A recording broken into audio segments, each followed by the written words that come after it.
The crystal chandelier cast dancing shadows across the mahogany dining table as Marcus's family erupted in cruel laughter.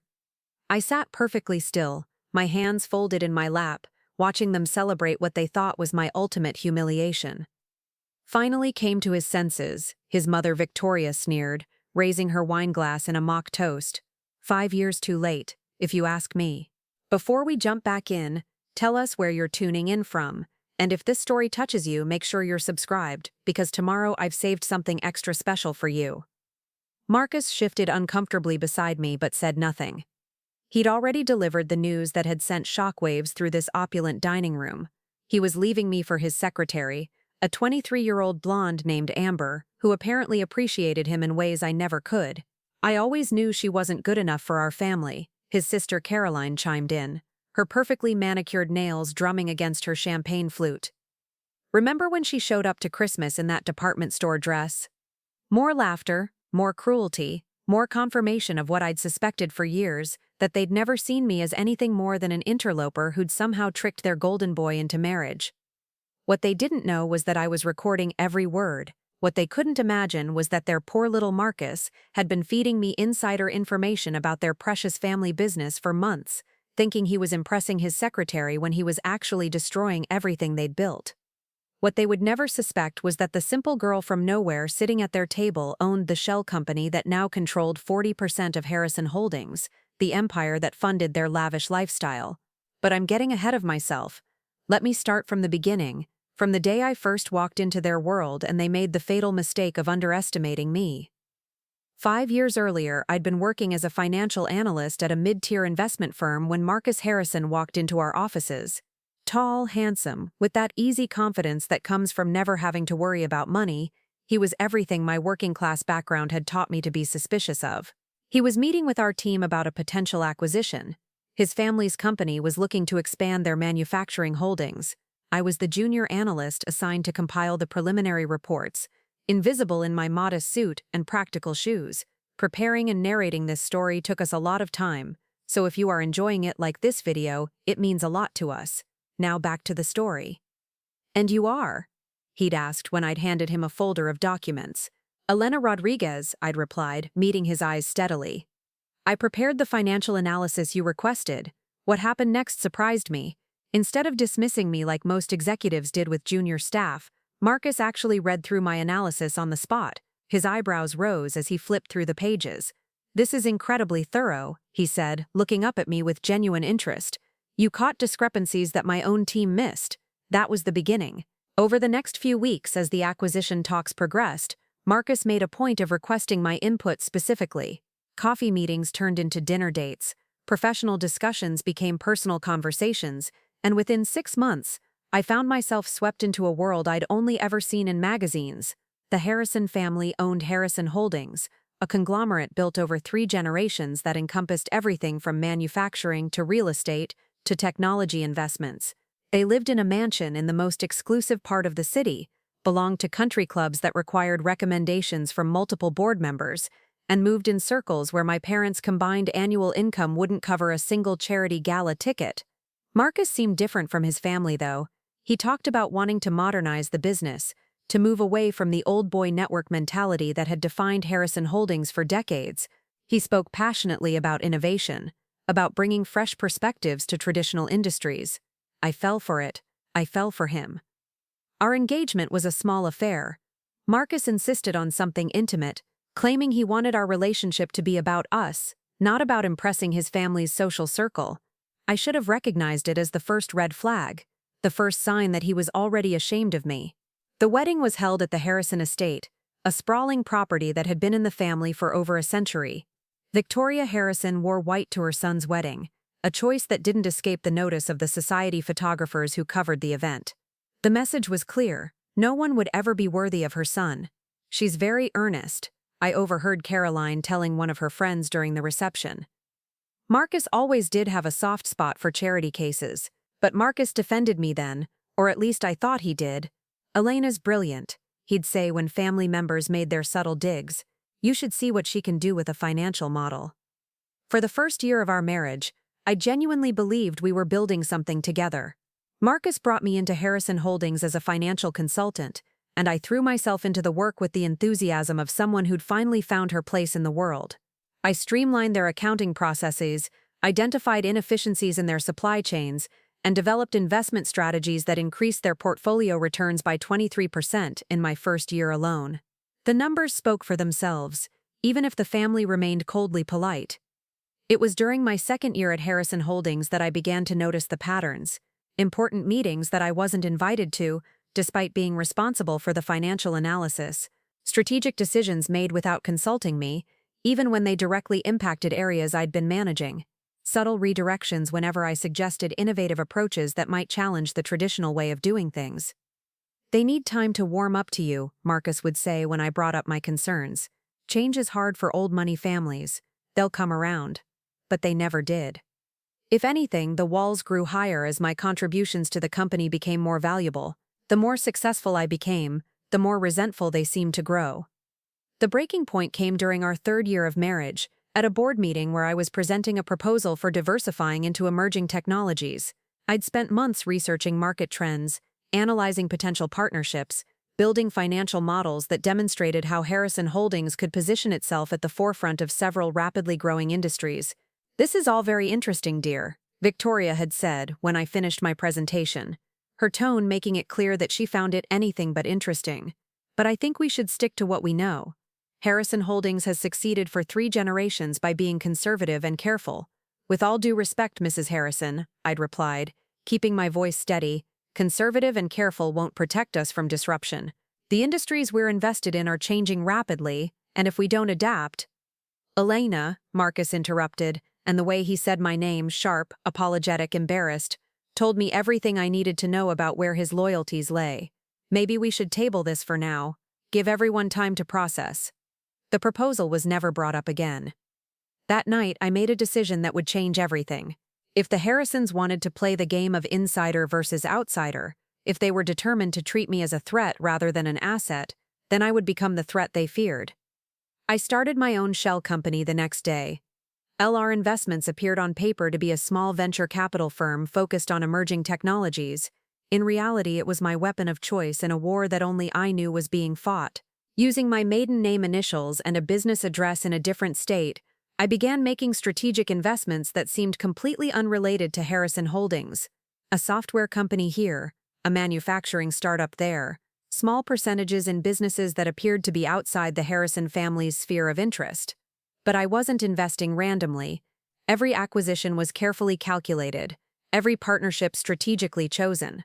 I was building a network, creating connections that would eventually converge in ways the Harrisons would never see coming. My advantage was simple. I understood their business better than they did. For 3 years I'd been analyzing their operations, identifying their weaknesses, mapping their supplier relationships and client dependencies. I knew where they were vulnerable, and more importantly, I knew they were too arrogant to recognize their vulnerabilities. The work was painstaking and required absolute secrecy. I maintained my role at Harrison Holdings, continuing to provide excellent analysis and strategic recommendations while simultaneously building the infrastructure that would eventually allow me to manipulate their business from the shadows. Marcus never suspected anything.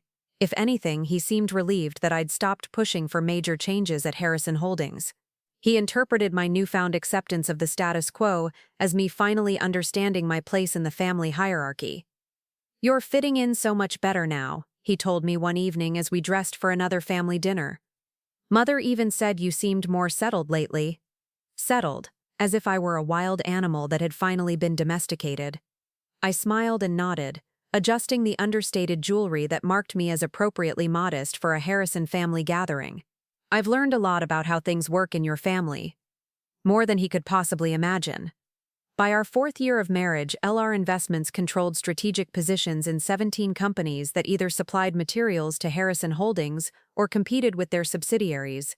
None of the positions were large enough to trigger disclosure requirements, but collectively they gave me significant influence over the business ecosystem that the Harrison empire depended on. I also began documenting everything. Every family dinner conversation where they discussed business matters, every casual comment Marcus made about board decisions or strategic plans, every piece of insider information that flowed freely in their presence because they'd never considered that the quiet wife in the corner might be listening with the ears of a competitor. The irony was delicious. They trusted me so little that they never thought to distrust me. The plan might have taken years more to execute if Marcus hadn't handed me the perfect opportunity on a silver platter. It happened on a Tuesday evening in November, exactly 1 month before the dinner where everything would change. I was working late in my home office, the small room Marcus had grudgingly allowed me to convert when I'd insisted on having space for my little consulting projects, when he burst in without knocking. "Elena, you'll never guess what happened today," he said, his eyes bright with excitement and alcohol. He'd clearly come straight from another happy hour with his colleagues. "Tell me," I said, minimizing the LR Investments files I'd been reviewing and turning to face him with an expression of interested attention. "Harrison Holdings is about to make the biggest acquisition in company history," he announced, loosening his tie with the satisfied air of someone who'd just closed a major deal. "We're buying out Meridian Industries." My heart stopped. Meridian Industries was a mid-sized manufacturing company that I'd been tracking for months. More importantly, LR Investments held a 15% stake in Meridian through one of my subsidiary companies, a stake that would become incredibly valuable if Harrison Holdings was planning to acquire them. "That's wonderful, honey," I managed, keeping my voice level. "How did that come about?" What followed was 30 minutes of Marcus spilling every detail of the confidential acquisition, fueled by alcohol and his desperate need to impress someone with his business acumen. He told me about the private negotiations, the purchase price, the timeline for closing the deal, and most importantly, the fact that the public announcement wouldn't be made for another 3 weeks. He was literally handing me insider information that could make me millions while giving me advance warning about a move that would significantly strengthen Harrison Holdings' market position. "You can't tell anyone about this, obviously," he said as he finished his story. "This kind of information could move markets if it got out." "Of course not," I assured him. "Your secrets are safe with me."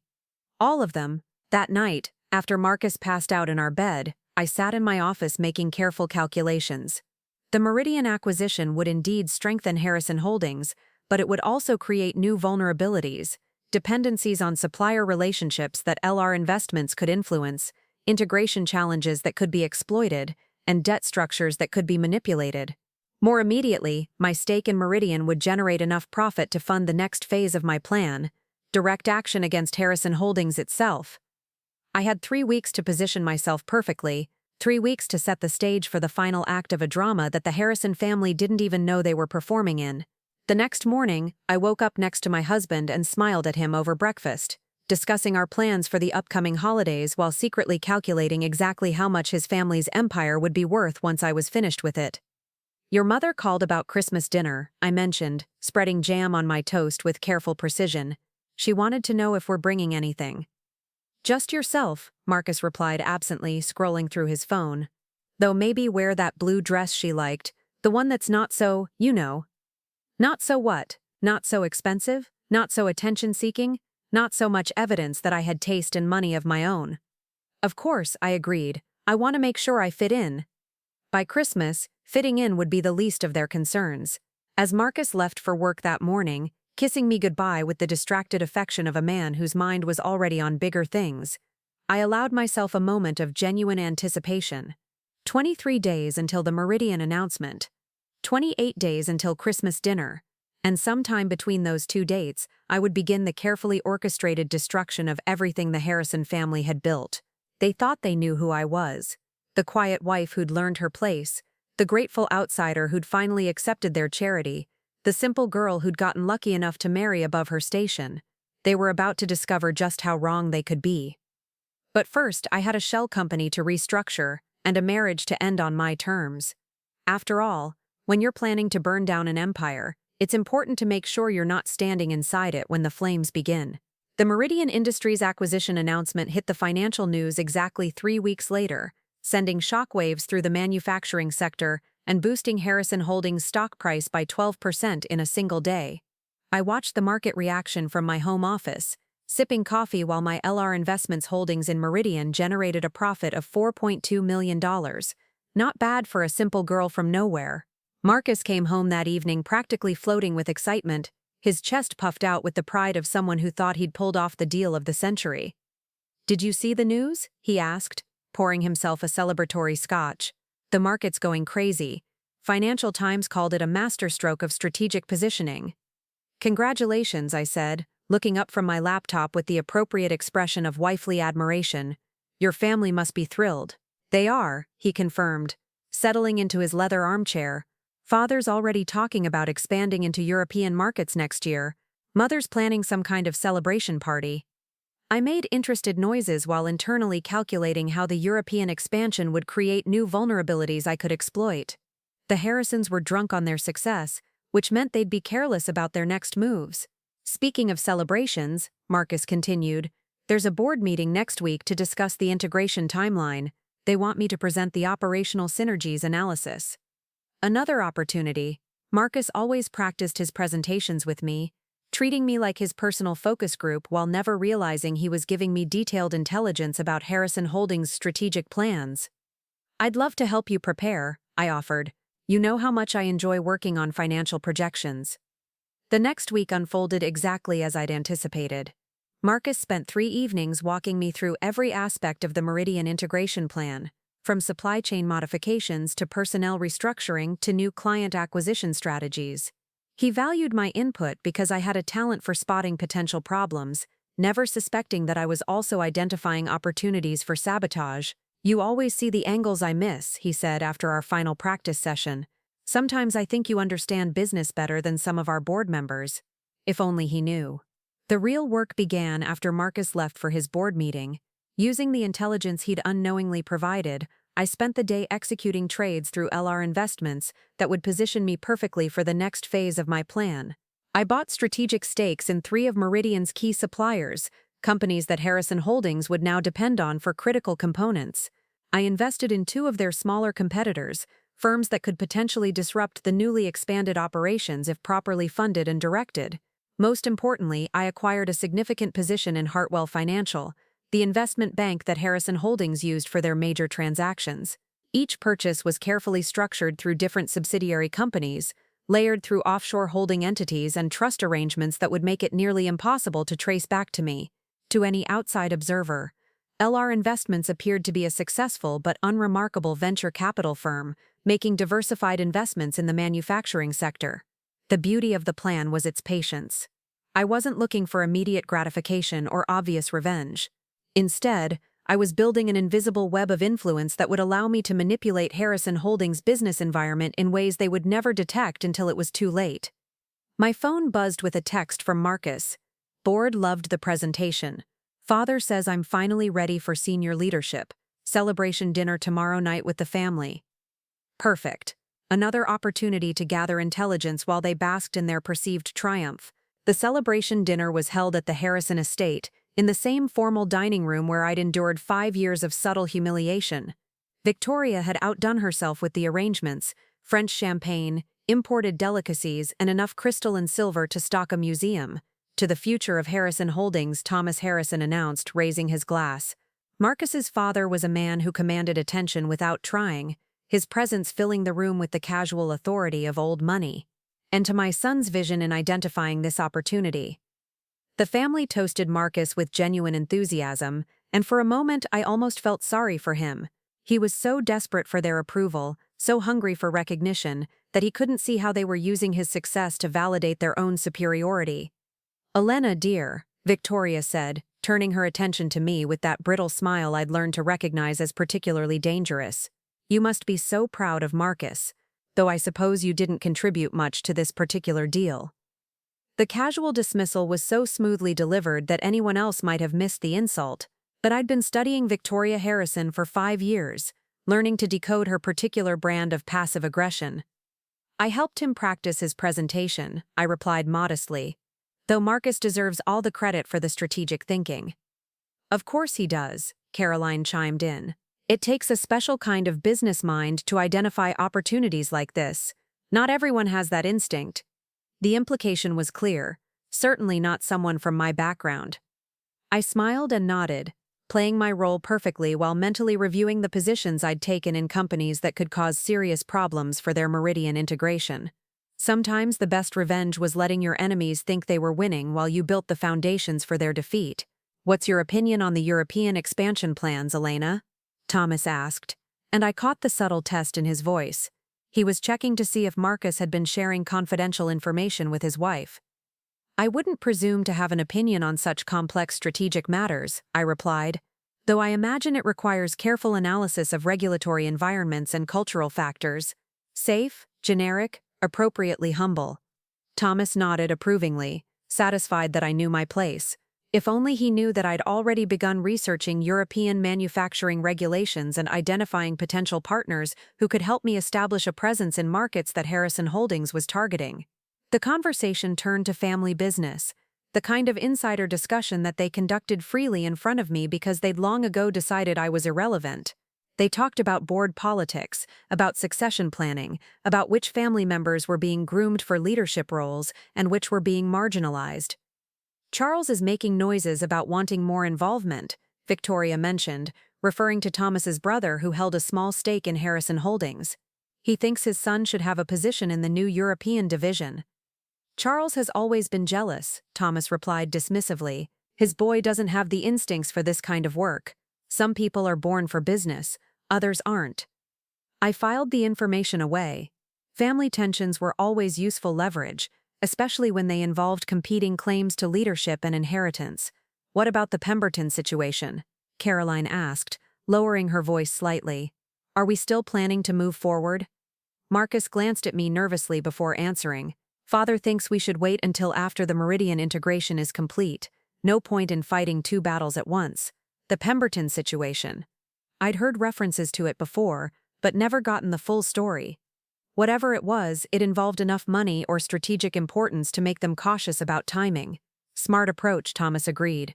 Let them think they're safe for a few more months. Sometimes patience is the most valuable weapon in business. The irony was delicious. They were talking about patience as a weapon, while completely oblivious to the fact that I'd been patiently building weapons of my own for years. After dinner, as the family moved to the library for brandy and cigars, I excused myself to use the powder room. Instead, I slipped into Thomas's study, a wood-paneled sanctuary that housed his private files and personal computer. The room was a shrine to Harrison family history, with portraits of previous generations looking down from the walls and awards spanning 3 decades of business success displayed on custom shelving. I'd been in this room dozens of times for family gatherings, but tonight I had a specific purpose. Thomas's computer was password protected, but I'd watched him type his login credentials during previous visits. Amazing how careless people became when they assumed everyone around them was trustworthy. I had maybe 10 minutes before someone noticed my absence. Working quickly, I accessed his email and began copying files to a small flash drive I'd hidden in my purse. Strategic plans, financial projections, legal documents, correspondence with board members, everything I needed to understand the full scope of Harrison Holdings' current operations and future plans. The Pemberton file was particularly interesting. Pemberton Industries was a family-owned business that controlled several patents Harrison Holdings needed for their European expansion. Thomas had been orchestrating a hostile takeover, using a combination of financial pressure and legal challenges to force the Pemberton family to sell at below-market prices. It was exactly the kind of ruthless business practice that the Harrison family excelled at, and exactly the kind of vulnerability I could exploit. "Elena," Marcus's voice called from the hallway. "Are you all right?" "Just finishing up," I called back, ejecting the flash drive and slipping it back into my purse. "I'll be right there." I rejoined the family in the library, settling into my usual chair with the same quiet smile I'd worn for 5 years. The men were discussing golf, the women were planning charity events, and everyone was basking in the glow of their recent success. "We should do this more often," Victoria said as the evening wound down. "Family celebrations are so important, don't you think, Elena?" "Absolutely," I agreed. "It's wonderful to see everyone so happy." Marcus drove us home in comfortable silence, his hand resting on my knee as he hummed along to the radio. He was in the best mood I'd seen him in months, energized by his family's approval and excited about his growing role in the business. "I've been thinking," he said as we pulled into our driveway. "Maybe it's time we started talking about children. Now that my position at the company is more secure, we could afford to think about expanding our family." Children, the ultimate symbol of commitment, the final proof that I belonged in the Harrison dynasty. 6 months ago, the suggestion might have filled me with hope. Tonight it just reminded me how completely Marcus misunderstood our relationship and our future. "That's something to consider," I replied neutrally. "Though maybe we should focus on your career momentum for now. You don't want to get distracted just when things are going so well. He squeezed my hand, interpreting my deflection as supportive rather than strategic. You're right, always thinking ahead. That's one of the things I love about you. That night, as Marcus slept beside me, I sat in my office reviewing the files I'd stolen from his father's computer. The scope of Harrison Holdings' operations was even larger than I'd realized, with tentacles reaching into industries and markets I hadn't fully mapped. But more importantly, I now understood their weaknesses. The Pemberton situation wasn't just about patents, it was about a critical technology that Harrison Holdings needed to compete in European markets. If the Pemberton takeover failed, it would derail their entire expansion strategy. I spent the rest of the night researching Pemberton Industries, learning everything I could about their business, their family dynamics, and their financial situation. By dawn, I had the outline of a plan that would not only save the Pemberton family from Harrison Holdings' predatory tactics, but would also position LR Investments as a power broker in the emerging conflict. The beauty of chess is that while your opponents are focused on their immediate moves, you can be planning combinations that won't become apparent until the endgame. The Harrison family thought they were playing checkers, making simple moves to capture obvious pieces. They had no idea I'd been playing chess all along. Over the next 2 weeks, I began implementing what I privately called Operation Pemberton. Using intermediaries and shell companies, I made contact with the Pemberton family, offering them exactly what they needed to resist Harrison Holdings' pressure tactics, alternative financing, legal support, and most importantly, a strategic partnership that would make their patents more valuable than ever. The approach was delicate. I couldn't reveal my connection to Harrison Holdings or my true identity. Instead, LR Investments presented itself as a venture capital firm interested in supporting family-owned businesses against corporate raiders. We specialize in helping traditional companies modernize while maintaining their independence, my representative explained to Robert Pemberton during their initial meeting. We believe your patents could be the foundation for a much larger business than Harrison Holdings is offering to pay for. The offer was compelling. LR Investments would provide immediate capital to help Pemberton Industries fight the takeover attempt, plus strategic support to help them develop their patents into a standalone business that could command 10 times what Harrison Holdings was offering. More importantly, I made sure the Pemberton family understood exactly what kind of company Harrison Holdings was, sharing carefully selected examples of their previous acquisitions and what had happened to the families who'd been forced to sell. They have a pattern, my representative explained. They identify vulnerable family businesses, create artificial pressure through legal challenges and market manipulation, then swoop in with lowball offers disguised as generous rescues. Within a week, Robert Pemberton had signed a strategic partnership agreement with LR Investment. Harrison Holdings' hostile takeover had just run into an unexpected obstacle, and they had no idea where it had come from. The phone call came on a Thursday evening. Marcus burst through our front door with a thunderous expression, his usual good humor replaced by barely controlled fury. The Pemberton deal fell apart, he announced, loosening his tie with sharp, angry movements. Some venture capital firm came out of nowhere and offered them a partnership that completely undermines our acquisition strategy. That's terrible, I said, looking up from my book with appropriate concern. What will your family do now? Father's furious. The European expansion depended on those patents. And now we're back to square one. Marcus poured himself a drink with shaking hand. 5 months of work down the drain because some nobody firm decided to play white knight. I made sympathetic noises while internally celebrating the first major victory in my war against Harrison Holdings. The Pemberton situation wasn't just a failed acquisition. It was a strategic setback that would cascade through their other plans, creating delays and additional costs that would strain their resources. Maybe this is an opportunity to explore other options, I suggested gently. Sometimes when one door closes, a better one opens.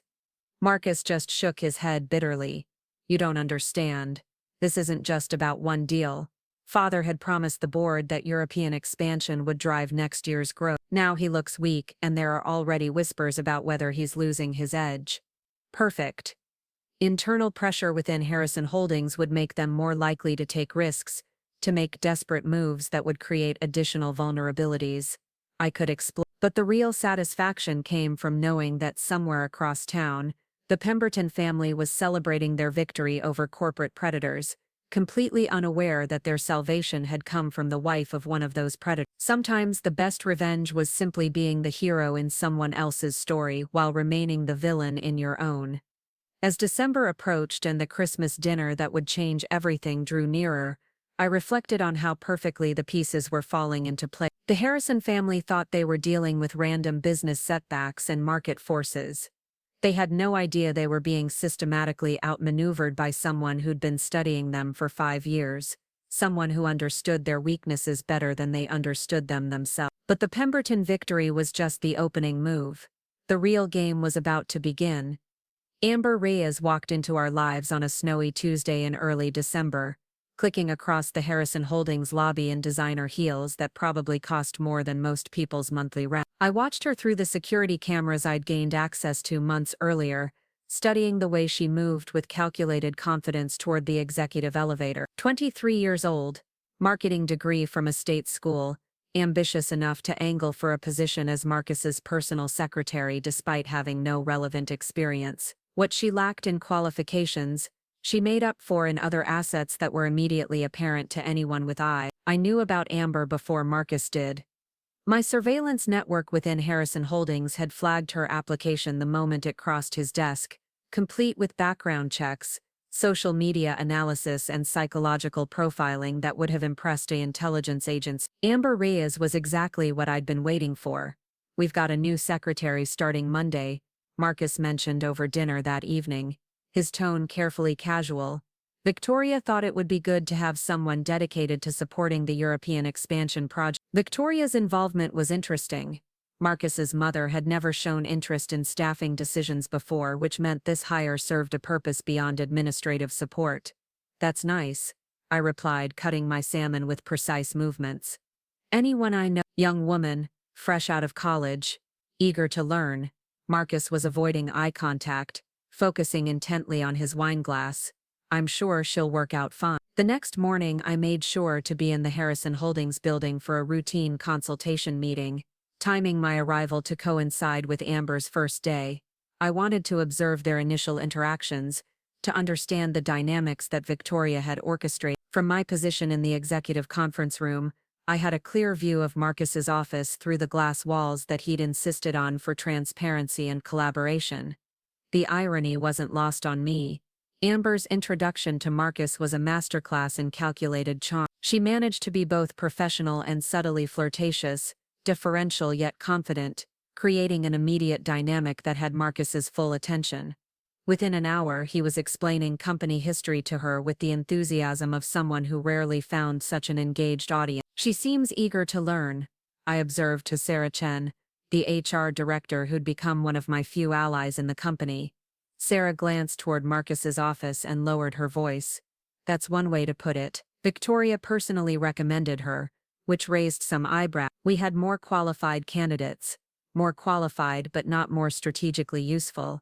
Victoria Harrison was many things, but she wasn't stupid. She'd identified her son's vulnerabilities and provided him with a temptation that would serve her purposes perfectly. The question was, what were those purposes? Over the following weeks I watched Amber integrate herself into Marcus's daily routine with impressive efficiency. She arrived early, stayed late, and found reasons to consult with him on matters that should have been handled independently. More telling, Marcus began staying later at the office, claiming that the European expansion required additional planning sessions. "Amber's been incredibly helpful," he told me one evening, his enthusiasm genuine but tinged with something else I couldn't quite identify. "She has fresh perspectives on market positioning that are really valuable."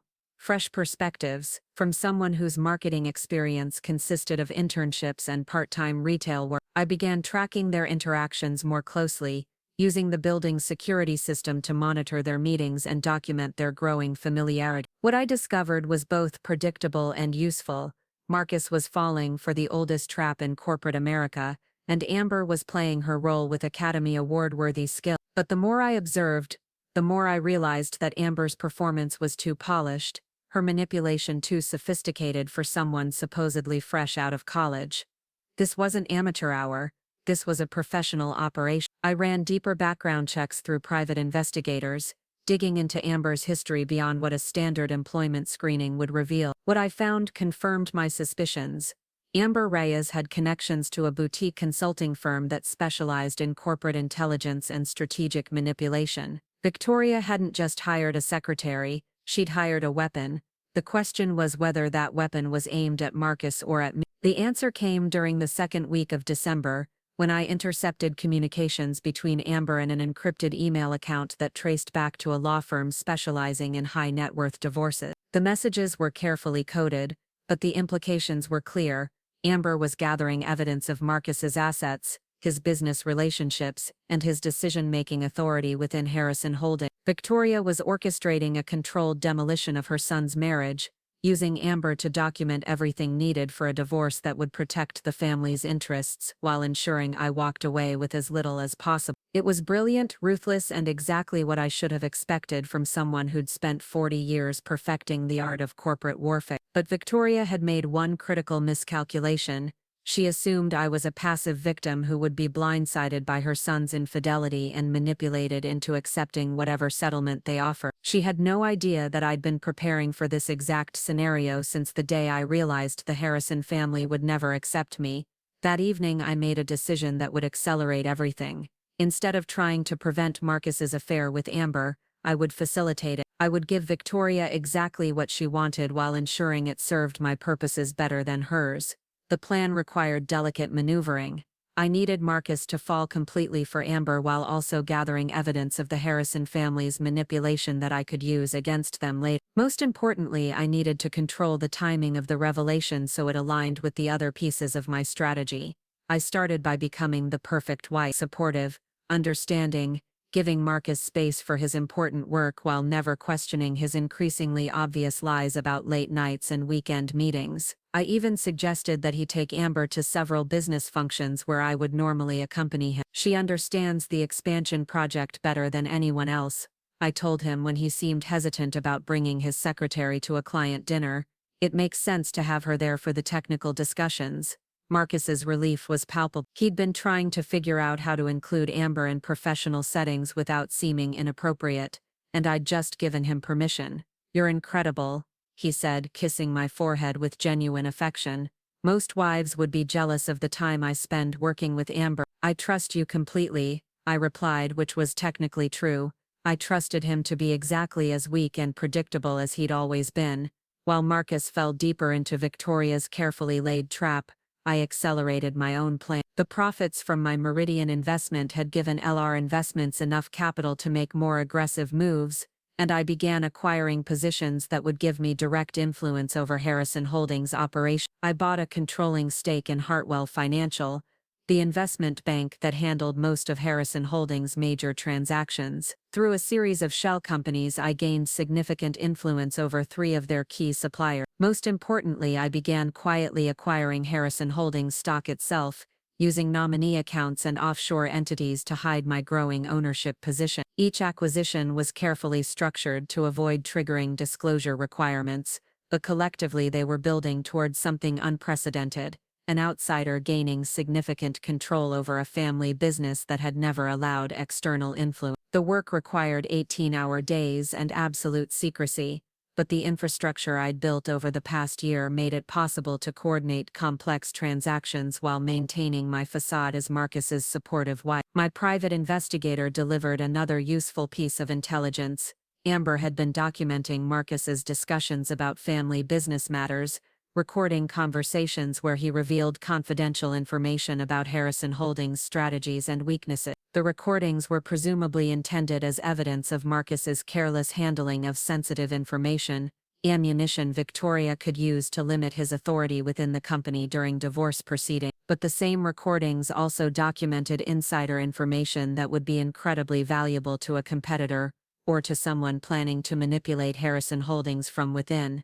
I arranged to acquire copies of those recordings through channels that couldn't be traced back to me. Amber's surveillance of Marcus was becoming my surveillance of the entire Harrison family operation. The irony was perfect. Victoria's weapon was becoming my intelligence source, and none of them realized how thoroughly their own game was being turned against them. Christmas was 2 weeks away when Marcus made his first serious mistake. Emboldened by what he thought was my oblivious trust, he began bringing Amber to family events, introducing her as an essential member of his professional team, while shooting me apologetic glances that fooled no one. The family dinners became exercises in collective hypocrisy, with everyone pretending not to notice the obvious attraction between Marcus and his secretary while I played the role of the clueless wife with Oscar-worthy dedication. Amber has such innovative ideas about market penetration, Caroline observed during one particularly awkward evening, her choice of words clearly intentional. She's definitely penetrating new markets, Victoria agreed, her smile sharp enough to cut glass. I responded with appropriate bewilderment, asking innocent questions about business terminology while internally documenting every cruel comment for later use. They thought they were tormenting me with their sophisticated wordplay. They were actually providing evidence of their coordinated harassment campaign.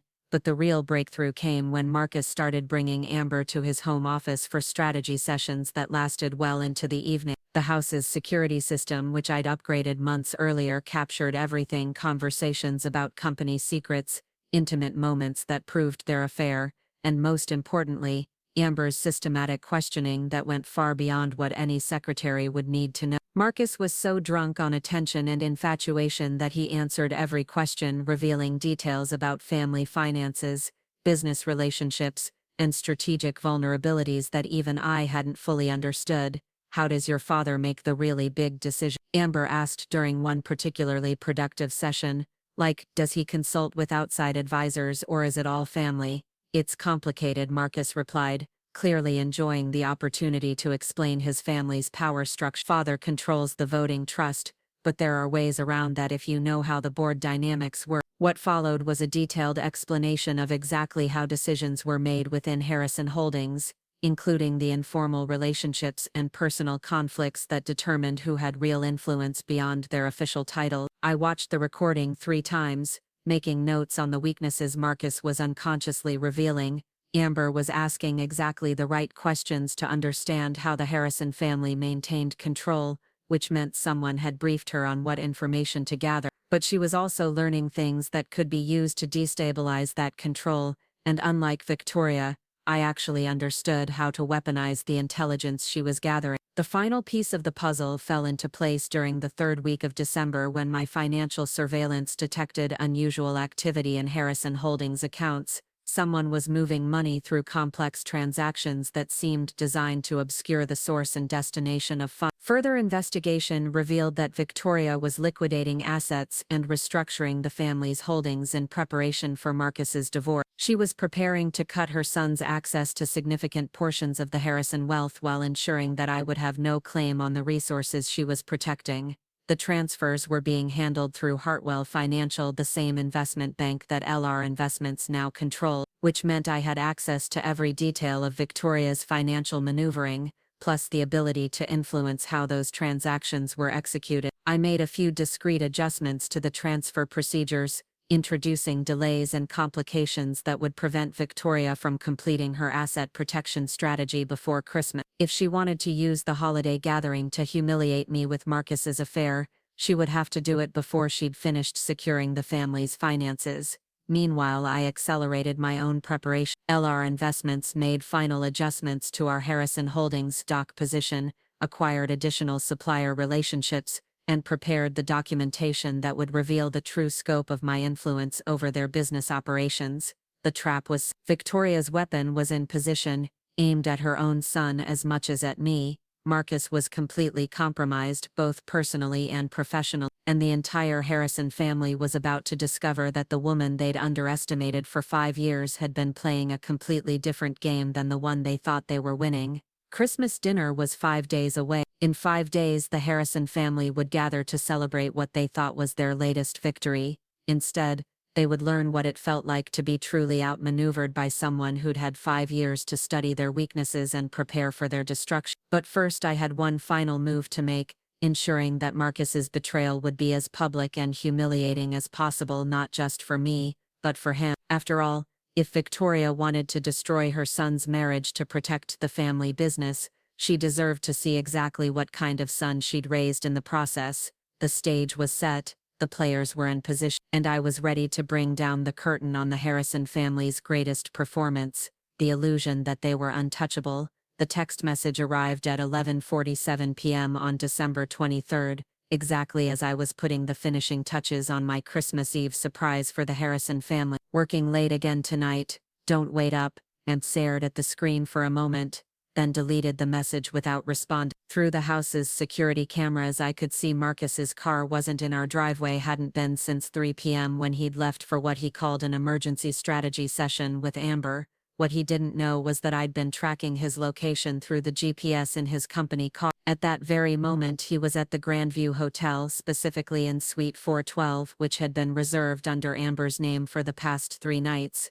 I pulled up the hotel's surveillance footage on my laptop. The Grandview's security system had been surprisingly easy to access once I'd acquired a consulting contract with their parent company through one of LR Investments' subsidiaries. There was Marcus, walking hand in hand with Amber through the hotel lobby, both of them laughing at some private joke. They looked genuinely happy together, which somehow made what I was about to do feel both more justified and more devastating. My phone buzzed with another message, this one from Victoria. Looking forward to tomorrow's celebration. I do hope you'll wear something festive. The woman's talent for passive aggression was truly remarkable. Even her holiday wishes carried undertones of superiority and barely concealed mockery. I typed back, wouldn't miss it for the world. I have some surprises planned.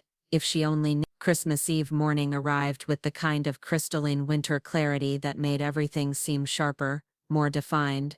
I woke early and spent an hour in my home office making final preparations for what would be the most important performance of my life. The evidence was compiled and ready, financial records proving my control over key Harrison Holdings suppliers, documentation of Marcus's affair with professionally shot photographs and authenticated recordings, proof of Victoria's manipulation campaign including her hiring of Amber through the consulting firm, and most importantly legal documents that would reveal the true scope of LR Investments' influence over Harrison Holdings. But the centerpiece of my presentation would be something none of them expected, a complete reconstruction of the Harrison family's financial empire, showing exactly how vulnerable they'd become while focusing on what they thought were my weaknesses. Marcus returned home at 8 a.m., his clothes wrinkled and his explanation predictably weak.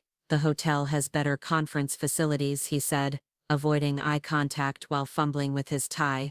We needed somewhere quiet to finalize the European presentation. Of course, I agreed, handing him a cup of coffee with a gentle smile. I'm sure it was very productive. He looked relieved, probably interpreting my calm response as continued obliviousness. Poor Marcus.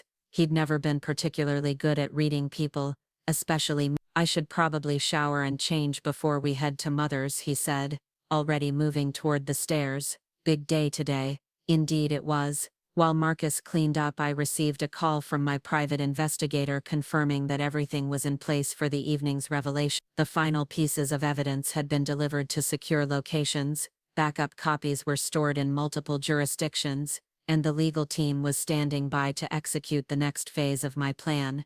Are you certain you want to proceed tonight? Sarah Martinez asked. I'd hired her 6 months earlier specifically for her expertise in high-stakes corporate warfare. Once this starts, there's no going back. I've been planning this for 5 years, I replied, watching Marcus through our bedroom window as he selected his outfit for what he thought would be a family celebration.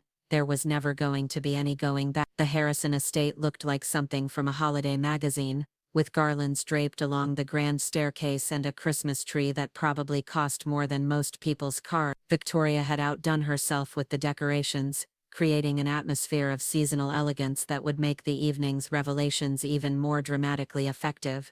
We arrived at 4 p.m., fashionably on time for cocktails before dinner. I'd chosen my outfit carefully, a deep emerald dress that was elegant but not ostentatious, expensive enough to show I had taste but modest enough to maintain my image as the appropriately humble daughter-in-law. Alina, darling, Victoria greeted me with air kisses that didn't quite touch my cheeks. You look lovely. That color suits you.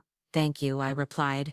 You've outdone yourself with the decorations. Everything looks magical. Thomas stood by the fireplace holding court with several family friends and business associates who'd been invited to witness what they thought would be a routine holiday gathering. I recognized most of them, board members, major clients, social connections who formed the backbone of the Harrison family's power network. Perfect.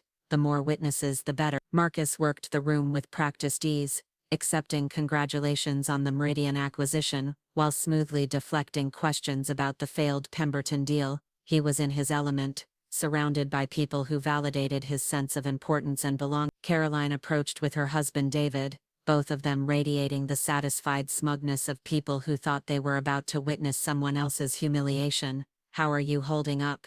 Caroline asked with false sympathy. "Marcus has been working such long hours lately. It must be difficult for you." "I'm very proud of how dedicated he is," I replied. "He's been putting in extra time with his new secretary to make sure the European expansion succeeds." Caroline's eyes glittered with malicious delight. "Yes, we've heard about Amber, such a capable young woman." The subtext was obvious and I responded with appropriate confusion. "She does seem very professional.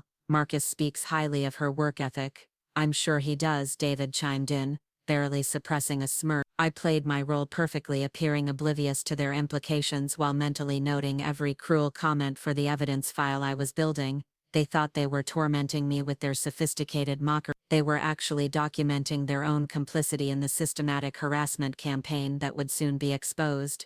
Dinner was announced at 6 p.m., and we moved to the formal dining room where Victoria had arranged a feast that probably required a full catering staff. The table settings alone were worth more than most people's annual salaries, with crystal glasses that caught the candlelight and silver that gleamed like polished mirror. I was seated in my usual position, at the far end of the table from Thomas, in the spot traditionally reserved for the least important family member. After 5 years, the slight didn't even register. Tonight, it would be perfect positioning for what I had planned. "Before we begin," Thomas announced, rising with his wine glass, "I want to thank everyone for joining us for this special celebration. This has been a remarkable year for Harrison Holdings, and we have so much to be grateful for." Murmurs of agreement rippled around the table. Marcus beamed with pride, basking in the reflected glory of the family's success. "To family," Thomas continued, "and to the future of Harrison Holdings." Everyone raised their glasses, including me.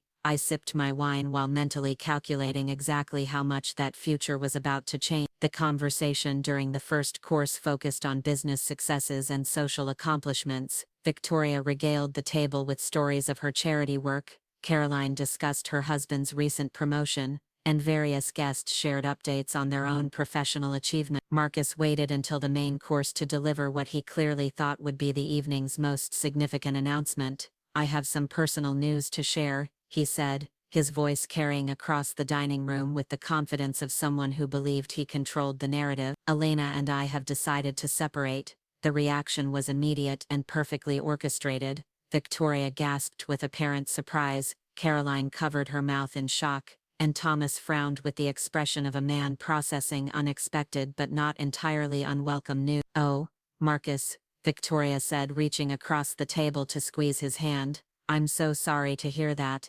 These things are always difficult." "It's amicable," Marcus continued, glancing at me with what he probably thought was apologetic sincerity. "We've simply grown in different directions. Elena deserves someone who can give her the attention she needs." The irony was breathtaking. He was presenting his affair as a noble sacrifice, positioning himself as the considerate husband who was setting his wife free rather than the cheating coward who'd been manipulated into betraying his marriage. "These things happen," Thomas said with the gravity of someone delivering profound wisdom. "Sometimes people aren't compatible in the long term, no matter how much they care about each other." I sat quietly through their performance, maintaining the expression of shocked sadness that they expected while internally marveling at their collective shamelessness. They'd orchestrated this entire scenario, from hiring Amber to manipulating Marcus to arranging tonight's announcement, yet they were all pretending to be surprised by the outcome. "What will you do?" Caroline asked with false concern. "I mean profession. I imagine it will be difficult to maintain your consulting relationship with Harrison Holdings under the circumstances."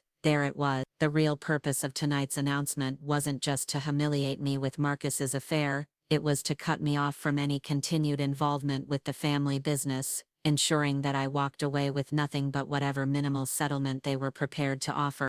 "I'm sure Elena will land on her feet," Victoria said with that brittle smile I'd learned to hate.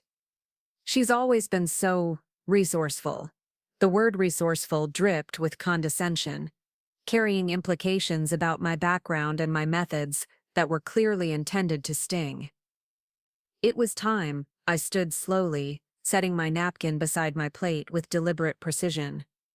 The movement drew everyone's attention, exactly as I'd intended. "Actually," I said, my voice carrying clearly across the suddenly quiet dining room, "I have an announcement of my own." Marcus looked confused, probably expecting me to deliver some kind of tearful acceptance of his decision, or perhaps a desperate plea for reconciliation. "I want to thank all of you," I continued, meeting each pair of eyes around the table, "for the education you've provided me over the past 5 years.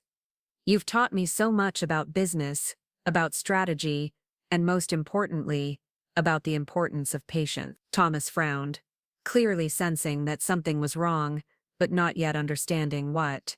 "You see," I said, walking slowly around the table toward the head where Thomas sat, "I've been putting that education to good use. While you've all been focused on what you perceived as my weaknesses and failures, I've been building something much more substantial than any of you realized." I reached into my purse and withdrew a thick folder, placing it on the table in front of Thomas, with a soft thud that seemed to echo in the suddenly tense silence. "What is this?" Thomas asked, his voice tight with suspicion. "Documentation," I replied simply. "Proof of every acquisition, every strategic position, every carefully planned move I've made over the past 3 years. You might want to start with the summary on page 1. Thomas opened the folder with hands that weren't quite steady. His face went white as he read the first page, then progressively more pale as he flipped through the supporting documentation. "This is impossible," he whispered. "What is it, Father?" Marcus asked, rising from his chair. "She owns us," Thomas said, his voice hollow with disbelief. "LR Investments, it's her. She controls 43% of our suppliers, owns significant positions in our competitors, and has—" He looked up at me with something approaching awe. "How long have you been planning this?" "Since the day Caroline called me a charity case at your Christmas party 4 years ago," I replied calmly. "Since the moment I realized that no matter what I contributed to this family or this business, you would always see me as someone who didn't belong." Victoria stood abruptly, her chair scraping against the floor. "You can't do this. Marcus is family. The business stays in the family." "You're absolutely right," I agreed. "The business should stay in the family. That's why I'm divorcing Marcus, not the other way around." I reached into my purse again and withdrew a second set of documents, placing them in front of Marcus with the same deliberate precision. "Divorce papers," I explained, as he stared at them in shock, "filed this afternoon, along with evidence of your affair with Amber Reyes, documentation of your mother's role in orchestrating that affair, and proof of systematic harassment and discrimination that I've endured from this family for 5 years." The dining room erupted in chaos. Victoria began shouting about lawsuits and lawyers. Caroline was frantically whispering to her husband, and Marcus just sat staring at the papers, as if they might disappear if he looked at them long enough. But Thomas was still reading through my documentation with the focused intensity of someone who understood exactly how thoroughly he'd been outmaneuvered. "The European expansion," he said finally. "The Pemberton deal, that was you. Among other things, Did you really think a family that built their fortune by underestimating their competition wouldn't eventually face someone who'd studied that weakness?" I walked back to my original seat and sat down, folding my hands in my lap exactly as I had at the beginning of the evening. "Now," I said, my voice cutting through the chaos with quiet authority, "shall we discuss the terms of Harrison Holdings' future, or would you prefer to wait until the SEC investigation begins tomorrow morning?" The silence that followed my SEC threat lasted exactly 14 seconds. I counted each one while watching the Harrison family process the complete reversal of their carefully orchestrated evening. Thomas closed the folder with deliberate slowness, his weathered hands trembling slightly as he processed the magnitude of what I'd revealed. "You're bluffing," he said finally, but his voice lacked conviction. I reached for my phone and placed it on the table, speaker facing up. "Sarah, are you there?" "Yes, Miss Rodriguez," came the crisp voice of my attorney through the phone's speaker. "The documentation has been filed with the SEC as scheduled. The investigation will begin with market opening on December 26th, unless alternative arrangements are made. Victoria's face had progressed from pale to ashen. This is extortion. No, I corrected gently. This is business. The same kind of business your family has conducted for 3 generations, except this time you're not the ones holding all the cards. Marcus finally found his voice, though it came out as a strangled whisper. Elena, we can work this out. You don't understand what you're doing to the family. I turned to face him fully for the first time since delivering my revelation. I understand perfectly. I'm doing exactly what your family would do if our positions were reversed. The only difference is that I've been more thorough in my preparation. What do you want? Thomas asked, his businessman's instincts finally overriding his shock. That's a better question, I acknowledged. First, I want a complete audit of Harrison Holdings' books, conducted by independent forensic accountants. Second, I want a formal investigation into the harassment and discrimination I've documented over the past 5 years. Third, I want Marcus removed from any operational role in the company. You can't, Caroline began. Actually, I can, I interrupted. As of this morning, LR Investments holds enough Harrison Holdings stock to demand board representation. Combined with the leverage I have over your suppliers and financing relationships, I believe you'll find my requests quite reasonable. I stood and walked to the sideboard where Victoria kept her collection of crystal decanters, pouring myself a measure of the 30-year-old brandy that Thomas reserved for special occasions. I continued my explanation. But more than anything else, I want acknowledgement. For 5 years, this family has treated me like an unwelcome intruder who somehow tricked her way into your world. You've mocked my background, dismissed my contributions, and systematically undermined my position within the company I helped build. I took a sip of the brandy, savoring both the taste and the symbolism. Well, congratulations. You've succeeded in making me feel unwelcome, so unwelcome in fact, that I've decided to take my talents elsewhere. Elsewhere? Victoria's voice was barely above a whisper. I'm starting my own company, a direct competitor to Harrison Holdings, funded by the profits from my investments in your suppliers and clients. I estimate it will take about 18 months to establish a significant market presence. The room erupted again, but this time the chaos was different. Instead of outrage and disbelief, there was genuine fear. They were beginning to understand that this wasn't just about revenge or hurt feelings. This was about the systematic destruction of everything they'd spent generations building. However, I continued, raising my voice to cut through their panic. I'm not unreasonable. Despite everything this family has put me through, I'm prepared to offer an alternative arrangement. Thomas leaned forward, his businessman's instinct recognizing a negotiation. What kind of arrangement? A partnership. LR Investments merges with Harrison Holdings under terms that reflect the actual value each party brings to the relationship. I take operational control of the combined entity, with the Harrison family maintaining significant ownership stakes and board representation. That's not a partnership, Caroline protested. That's a takeover. Yes, I agreed simply. It is. The question is whether you prefer a hostile takeover followed by years of litigation and public scandal, or a negotiated transition that preserves some level of family involvement. I returned to my seat and placed a business card on the table, my attorney's contact information. You have until January 15th to decide. After that date, the SEC investigation proceeds, my competitive company launches, and we resolve this matter through the court. Marcus was staring at me as if seeing me for the first time. How long have you been planning this? Since our second Christmas dinner, I replied honestly. When your mother accidentally seated me at the children's table because there wasn't room at the adult table for someone of background. Victoria flinched as if I'd slapped her. That was a seating arrangement issue. We had more guests than expected. There were 12 people at dinner that night, I said calmly. The adult table seats 14, I count. The small humiliation had seemed trivial at the time, just another microaggression in a long series of subtle slights, but it had been the moment I realized that no amount of success or contribution would ever make me truly welcome in their work. Every dismissive comment, every excluded meeting, every time you talked over me, or around me as if I wasn't there, it all went into the calculation. You taught me that in your world only power matters, so I went out and acquired power. My phone buzzed with a text message. I glanced at it and smiled for the first time all evening. Speak of the devil, that's Amber, wondering why Marcus hasn't returned to their hotel room. Marcus went white. How did you know about your affair? Marcus, I've been monitoring your communications for months. Did you really think I wouldn't notice that my husband was suddenly working late every night with his 23-year-old secretary? I pulled out my tablet and showed them a photograph of Marcus and Amber entering the Grandview Hotel. This was taken 3 hours ago. Would you like to see the others? There are quite a few.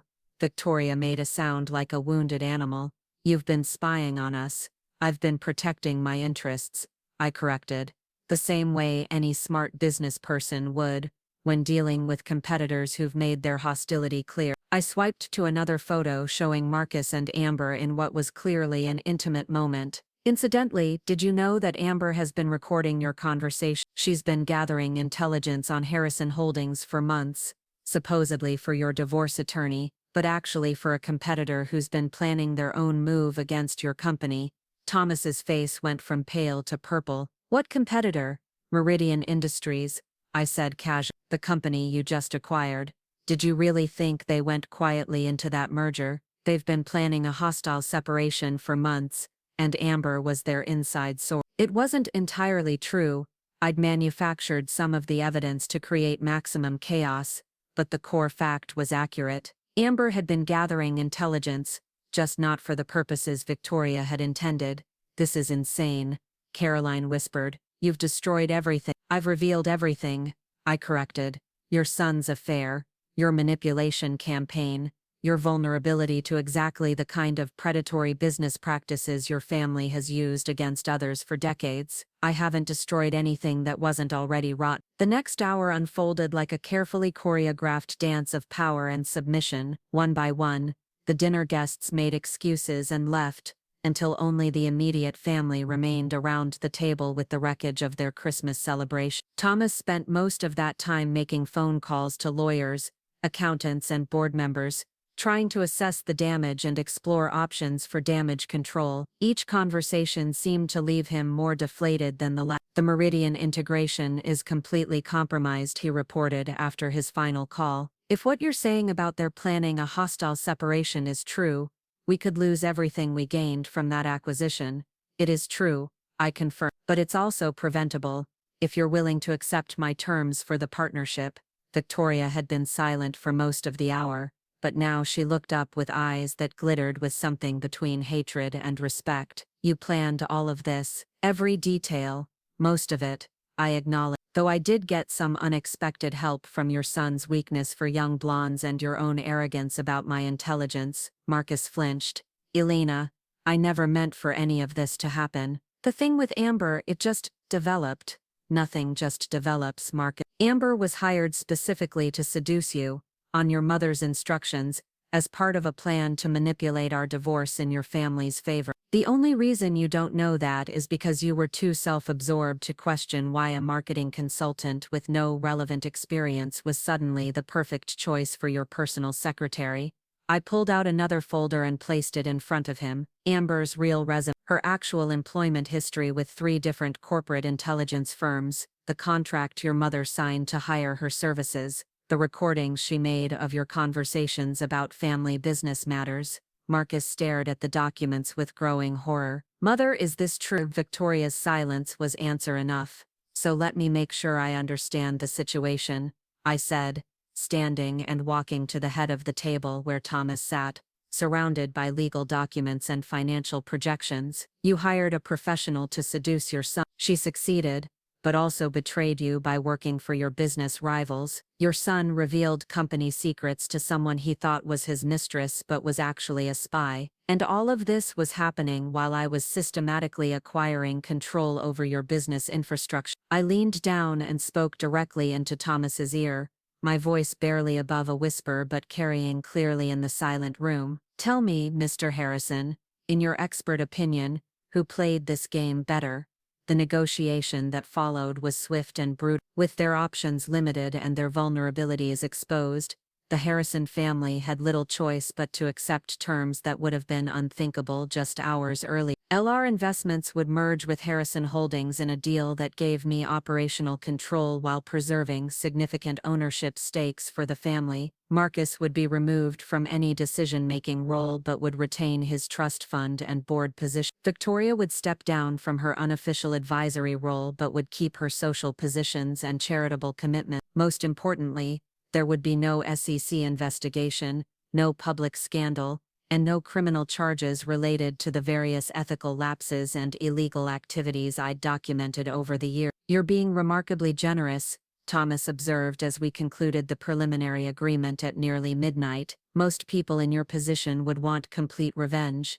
"Revenge is expensive and time-consuming," I replied. "I prefer justice, which is simply ensuring that consequences match actions. You treated me like an outsider, so I became one. You dismissed my value, so I proved it elsewhere. You tried to manipulate my marriage, so I ended it on my terms. I gathered my documents and prepared to leave the scene of my greatest triumph. Besides, complete revenge would mean destroying the company I helped build and leaving hundreds of employees without jobs. That's not justice, that's just cruelty." As I reached the dining room door, Victoria called out one final question: "What happens now? What happens to us?" I turned back to face the family that had never accepted me, noting how diminished they looked surrounded by the remnants of their interrupted celebration. "Now you learn to work for someone you spent 5 years trying to exclude," I said simply. "Consider it an educational opportunity." "I certainly did."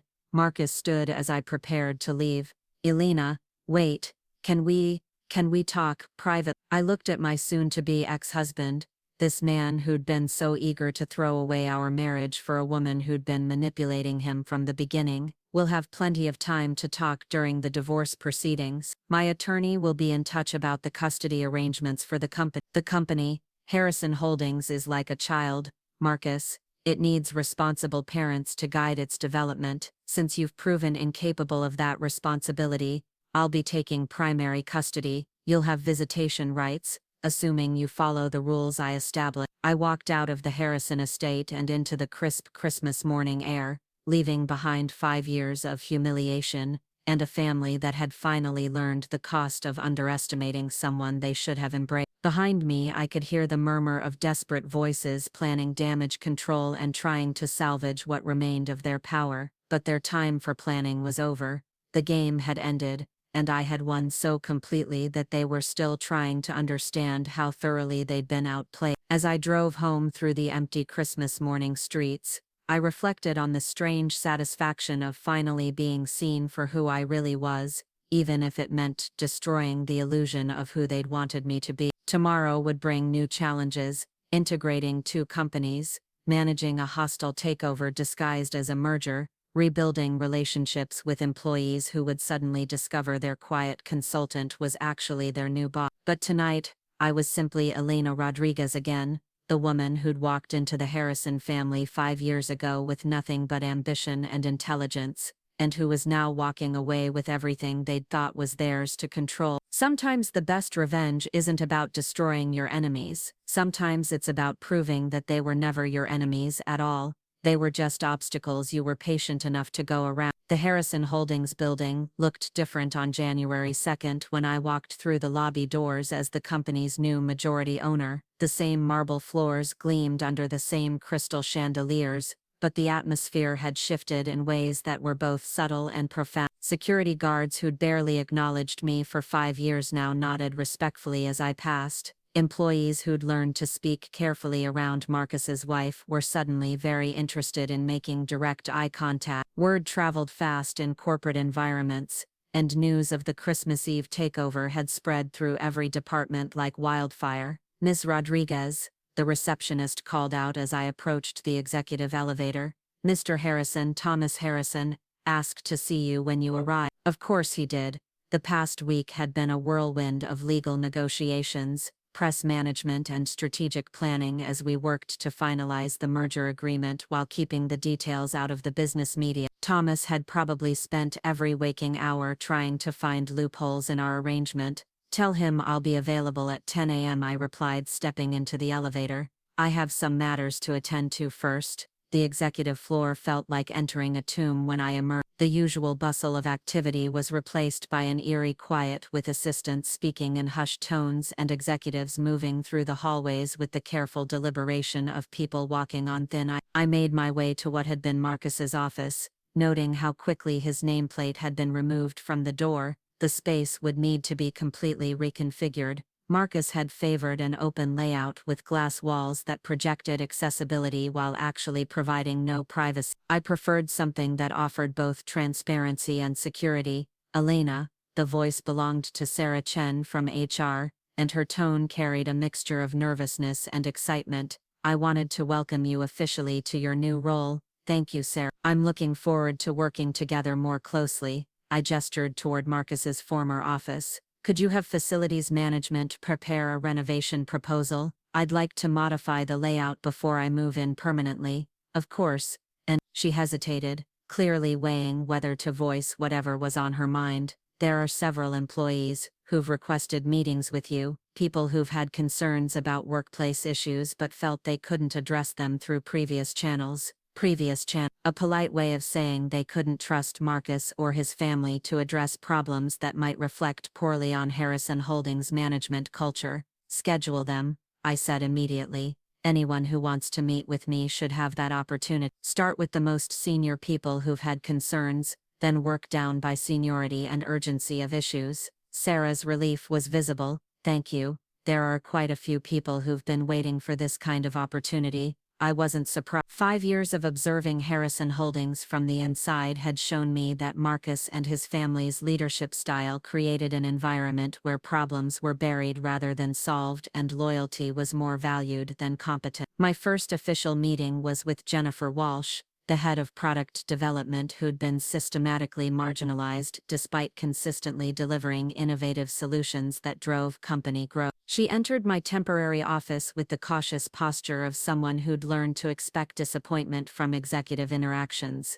Jennifer, please sit down, I said, gesturing to the chair across from my desk. I've been reviewing your project portfolio, and I wanted to discuss some of the initiatives that were paused under the previous management structure. Her eyes widened slightly. You know about those? I know about all of the sustainable manufacturing process that could reduce production costs by 30%, the AI-driven quality control system that was shelved because it would require retraining existing staff, the partnership opportunity with the European tech firms that was rejected because it didn't fit the traditional Harrison Holdings business model. Jennifer leaned forward, her professional caution giving way to genuine enthusiasm. Those projects could revolutionize our entire approach to manufacturing. The sustainable process alone would position us as industry leaders in environmental responsibility. Then let's make that happen, I said simply. I want you to dust off those proposals and prepare implementation timelines, full budget authority,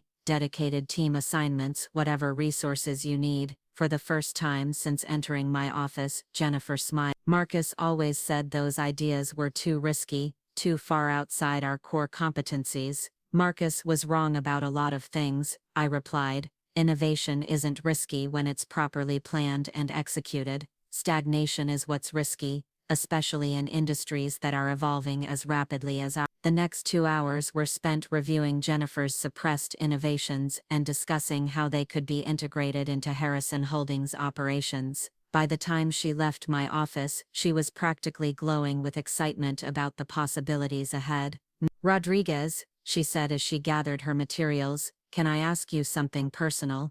Of course. How long have you been planning to take over the company? I considered the question carefully. I've been planning to fix the company for about 3 years. The takeover was just the most efficient method available. After Jennifer left, I had similar conversations with 6 other department heads who'd been marginalized or ignored under the Harrison family's leadership. Each meeting revealed another layer of wasted potential, another example of how the family's arrogance and resistance to change had been stifling the company's growth. By noon, I had a comprehensive picture of everything that needed to be reformed, restructured, or eliminated entirely. The scope of necessary changes was enormous, but so was the potential for improvement. Thomas Harrison arrived at my office precisely at 10 a.m., accompanied by 2 lawyers and an accountant. He looked like he'd aged a decade in the past week, his usually perfect appearance showing signs of strain and sleepless nights. "Alina," he said, settling into the chair across from my desk with the careful movements of someone trying to project competence while feeling numb. "I wanted to discuss the transition timeline and some concerns about operational continuity."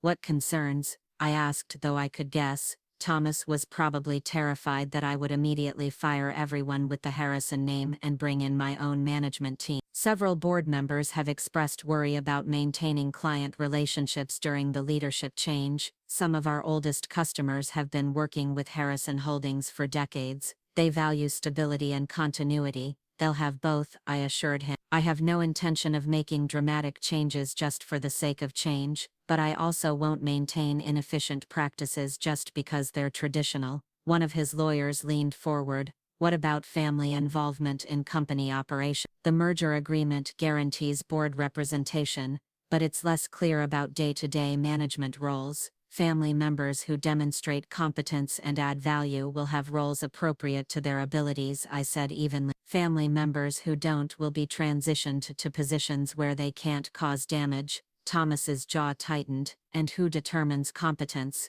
"I do, along with independent performance evaluations and measurable results." I pulled out a folder and placed it on the desk between us. "Speaking of which, I've prepared transition plans for several current family members." Thomas opened the folder with obvious reluctance. Inside were detailed performance assessments for Marcus, Caroline, and 3 cousins who held management positions within the company. "Marcus will retain his board seat and trust fund, but his operational authority is being transferred to Jennifer Walsh in product development. Caroline's marketing role is being restructured. She'll focus on client relations and social events, while strategic marketing decisions will be handled by a new team. Your nephew Robert is being moved from finance to business development, where his interpersonal skills can be better utilized." "You're demoting half the family," one of the lawyers observed. "I'm optimizing their contributions," I corrected. "Everyone will be in positions that match their actual abilities, rather than their perceived entitlement." Thomas studied the documents with the careful attention of someone looking for legal loopholes. "What about succession planning? Harrison Holdings has always been a family business.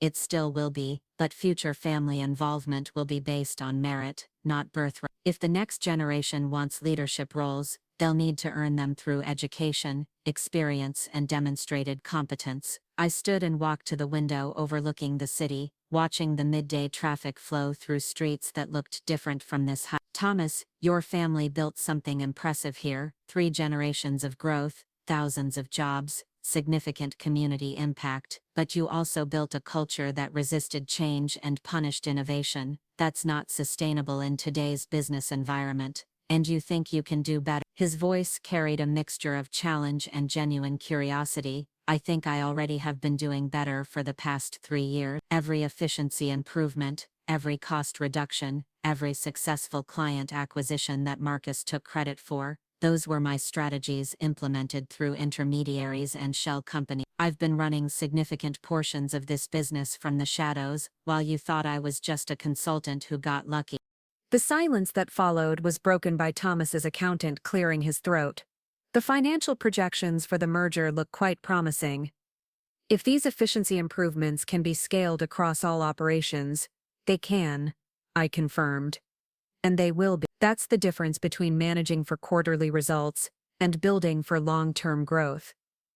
The afternoon brought a series of meetings with major clients, each carefully orchestrated to introduce me as the new leadership, while maintaining the continuity that Thomas had been worried about. Most of the reactions were positive.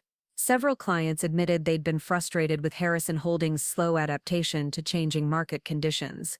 "Finally," said Margaret Thompson from our largest manufacturing contract, "someone who understands that innovation drives profitability, not the other way around." The most interesting conversation was with David Chen, CEO of Chen Industries, who'd been considering terminating their 15-year relationship with Harrison Holdings due to what he diplomatically called strategic misalignment. "I've been watching your consulting work for the past 2 years, he told me during our private meeting. "The supply chain optimizations you implemented saved us $3 million annually. When I tried to discuss expanding that partnership with Marcus, he seemed more interested in traditional approaches that would have generated fees than innovative solutions that would have created value. That's going to change, I assured him. Under the new structure, our compensation will be tied directly to client results, not just billable hours. By the end of the day, I'd secured renewals on contracts worth over $200 million and preliminary agreements for expansions that would add another $50 million in annual revenue. The clients weren't just staying with Harrison Holdings, they were increasing their commitments based on confidence in the new leadership direction. Marcus appeared at my office door at 6 p.m., after most of the staff had left for the day. He looked different, smaller somehow, without the swagger that had defined his professional persona for years. "Can we talk?" he asked, his voice carrying none of the confidence that had once made him so appealing. "Of course. Sit down." He settled into the chair across from my desk, the same chair where his father had sat that morning. But his posture was completely different. Where Thomas had projected wounded authority, Marcus simply looked lost. "I don't understand how this happened," he said finally. "How I didn't see any of it coming." "You didn't see it because you weren't looking," I replied honestly. "You were so focused on impressing your family and maintaining your position that you stopped paying attention to what was actually happening around you. The thing with He shook his head. "I thought she was interested in me. I thought someone finally saw something in me that wasn't just about the Harrison name. She was interested in you," I said, and his head snapped up in surprise. "Just not for the reasons you thought. She saw someone who could be manipulated into revealing confidential information. Someone whose ego could be exploited to gain access to family secrets. Someone who was so hungry for validation that he'd risk everything for attention." Marcus flinched as if I'd hit him. "That's not. I wasn't." "Marcus, you told a woman you'd known for 3 weeks about the Meridian acquisition before it was publicly announced. You brought her to family dinners where business matters were discussed. You gave her access to your office computer and company files. What did you think was going to happen?" He was silent for a long moment, staring at his hands. "I thought I was in love. You were in love with the idea of being desired for yourself rather than your family name. Unfortunately, you never questioned whether that desire was genuine." I walked around the desk and sat in the chair next to him, softening my tone slightly. "Marcus, you're not a bad person. You're just someone who never learned to distinguish between what you wanted to be true and what actually was true." "What happens now?" he asked. "With us, I mean. The divorce will be finalized within 60 days. You'll keep your trust fund in your board position, but your authority within the company is over. As for us personally," I paused, considering how to phrase what needed to be said. "There is no us anymore. There probably hasn't been for a long time." He nodded slowly, accepting the finality in my voice. "I destroyed everything, didn't I?" "You destroyed what you thought you had. But maybe that needed to happen for you to figure out what you actually want. Separate from what your family expects of you." Marcus stood to leave, then turned back one final time. "For what it's worth, I am sorry. About all of it." "I know you are," I replied. "But being sorry doesn't change the consequences. It just means you understand why they're necessary." After he left, I sat alone in my office watching the city lights come on as darkness fell. In one day, I'd begun the process of transforming a company that had been stagnating under entitled leadership into something that could compete in modern markets. But more than that, I'd started the work of building something that reflected my values rather than my resentment. The revenge was complete, but the real work was just beginning. Tomorrow would bring new challenges, new opportunities, and new decisions about how to use the power I'd spent 5 years acquiring. But tonight, I was content to simply sit in the office that was finally mine and plan for a future that I would control completely. The Harrison family had taught me that in their world, only power mattered.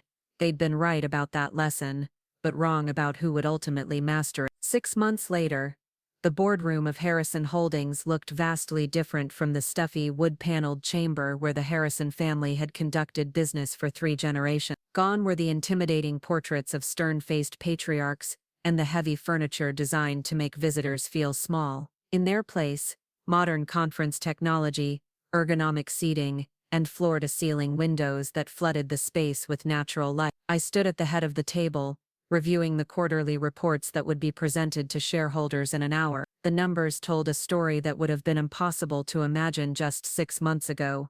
Revenue up 47%, operational efficiency improved by 32%, employee satisfaction at an all-time high, and client retention rates that were the envy of the industry. The European expansion is ahead of schedule, Jennifer Walsh reported, her confidence a stark contrast to the nervous woman who'd first entered my office in January. The sustainable manufacturing processes are exceeding projected cost savings, and we've received inquiries from 6 additional markets. Outstanding work, I replied, making notes on my tablet. What about the integration challenges we discussed last month? Result: the local teams have adapted to our systems faster than anticipated, probably because we actually listened to their input instead of imposing arbitrary American business practices. Around the table, department heads who'd been marginalized under the previous regime now presented their achievements with genuine enthusiasm. The transformation hadn't been easy. Several old guard employees had resigned rather than adapt to new performance standards, but those who remained had flourished under leadership that valued results over politics. The Pemberton partnership has exceeded all projections, David Martinez from Business Development announced. Their patents have generated $12 million in licensing revenue this quarter alone, and the joint ventures are attracting attention from major players across 3 industries. I smiled, remembering how Thomas Harrison had once dismissed the Pemberton deal as a strategic necessity rather than an opportunity. Under the Harrison family's approach, they would have acquired the patents through hostile takeover and buried the innovation potential. Instead, the partnership had created value for everyone involved while establishing Harrison Holdings as an industry leader in collaborative innovation. What about family transition issues? I asked, addressing the elephant that still occasionally lurked in corners of the organization. Sarah Chen from HR consulted her notes. Caroline has adapted well to her new role in client relations. Her social connections and event management skills are perfectly suited to the position, and client feedback has been uniformly positive. She seems much happier working with people rather than spreadsheets. Caroline Harrison had initially resented her demotion from strategic marketing to client relations, but had gradually discovered that she was actually quite talented at relationship management, when freed from responsibilities that had never suited her analytical limitations. Thomas has been collaborating effectively with the advisory board, Sarah continued. His institutional knowledge is valuable for strategic planning, and he's stopped undermining new initiatives. The former patriarch of Harrison Holdings had undergone perhaps the most dramatic transformation of all. Stripped of operational authority, but retained as a strategic advisor, Thomas had been forced to contribute actual wisdom rather than simply wielding inherited power. To everyone's surprise, including his own, he'd proven quite effective in that role. And Marcus? I asked, though I already knew the answer. Still adjusting, Sarah replied diplomatically. He attends board meetings as required and votes responsibly on major decisions, but he's distant from day-to-day operations. Marcus had taken his exile from operational leadership harder than anyone else in the family. While Caroline had found new purpose and Thomas had discovered unexpected satisfaction in advisory work, Marcus seemed lost without the authority he'd never really earned in the first place. Our divorce had been finalized in March with minimal drama. The prenuptial agreement he'd insisted upon had protected my assets while leaving him with exactly what he'd brought to the marriage. The irony hadn't been lost on either of us. He's been seeing a therapist, Sarah added quietly, and he's enrolled in business courses at the university. Apparently he wants to understand what he missed the first time around. I nodded, feeling a complex mixture of sympathy and satisfaction. Marcus's fall from grace had been spectacular, but it had also been necessary. For the first time in his life he was being forced to confront his limitations, and actually work to improve himself.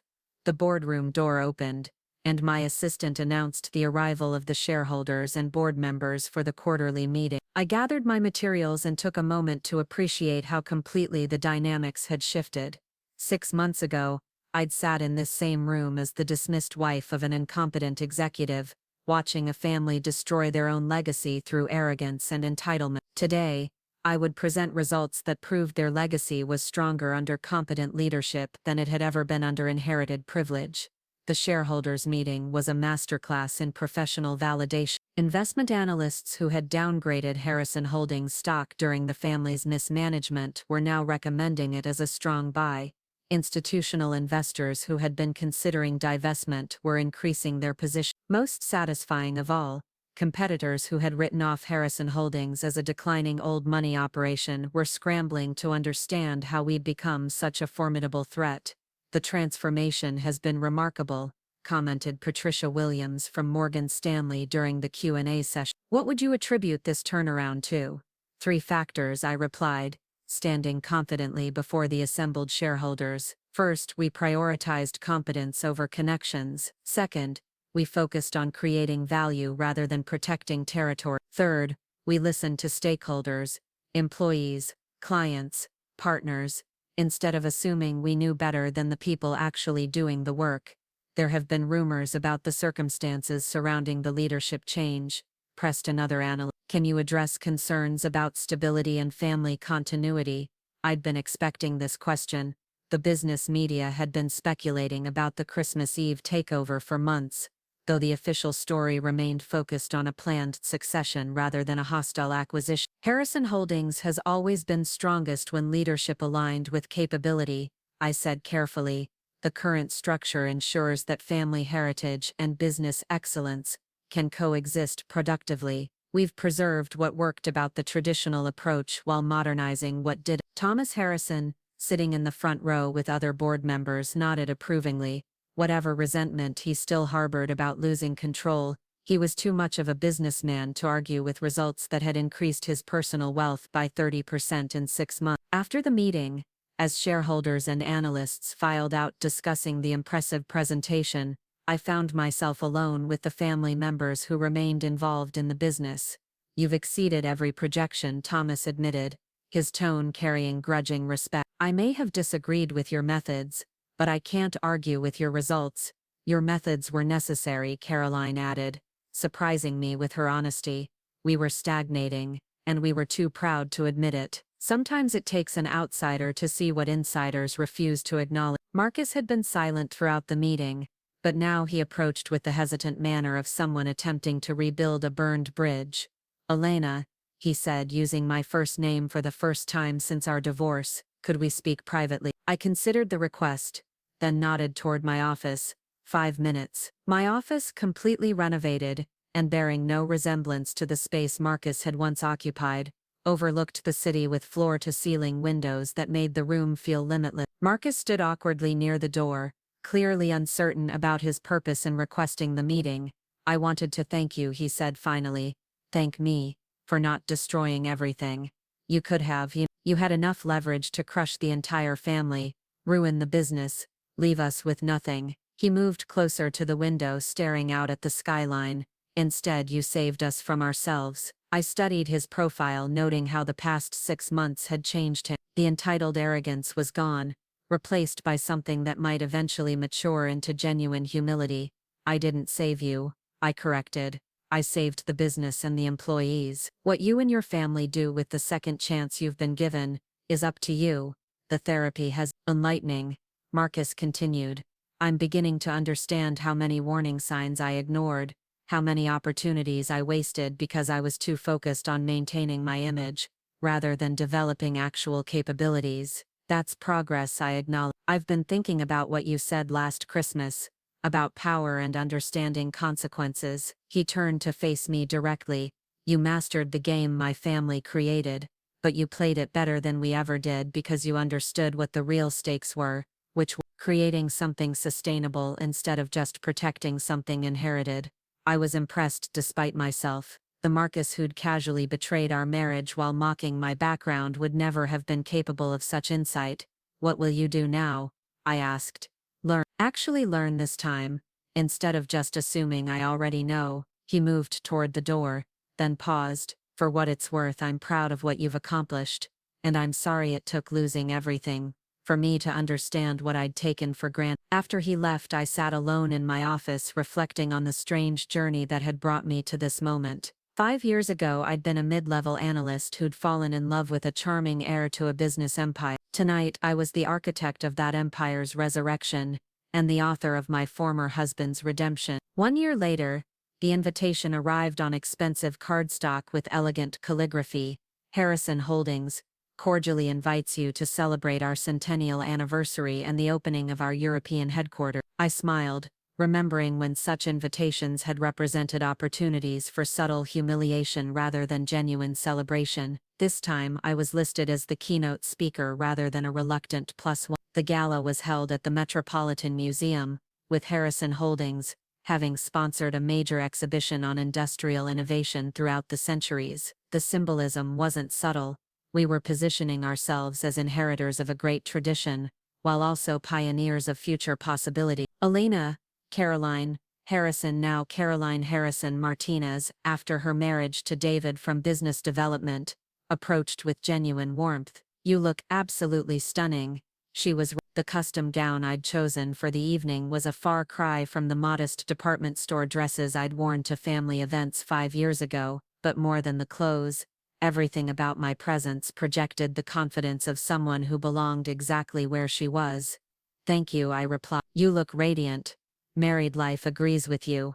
Caroline's wedding 6 months earlier had been one of many signs that the Harrison family was adapting to their new reality. David Martinez had been a mid-level employee when I'd promoted him to business development, and his romance with Caroline had developed naturally as they worked together on client relations projects. Unlike Marcus's affair with Amber, this relationship was built on genuine compatibility and mutual respect.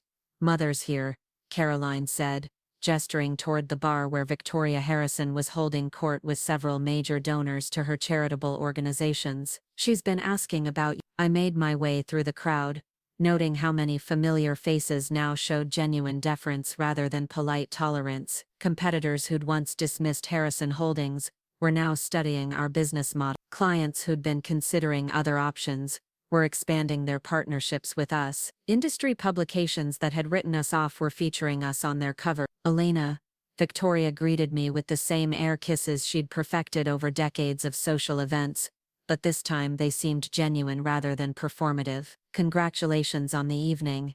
Everything looks magnificent."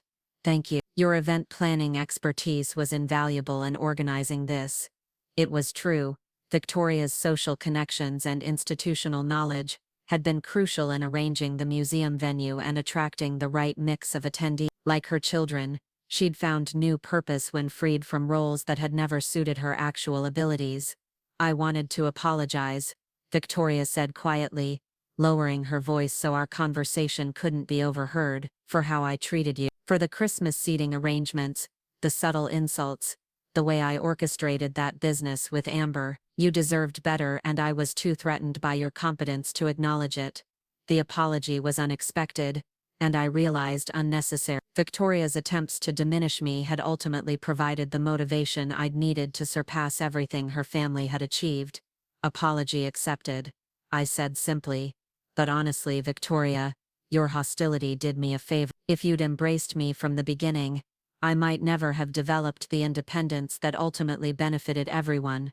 She laughed, a genuine sound rather than her usual practiced social response. "Leave it to you to find the silver lining in 5 years of family dysfunction." The keynote speech I delivered that evening became one of the most quoted addresses in business publications that year. Standing before an audience of industry leaders, government officials, and media representatives, I outlined a vision for Harrison Holdings that honored its past while embracing radical innovation. "Great companies aren't built by avoiding risk," I said, looking out at faces that included several competitors who'd tried to acquire Harrison Holdings during its period of weakness. "They're built by understanding the difference between reckless gambling and calculated innovation, between protecting privilege and creating value, between maintaining traditions and honoring the principles that made those traditions worth preserving." In the audience, I could see Thomas Harrison nodding approvingly.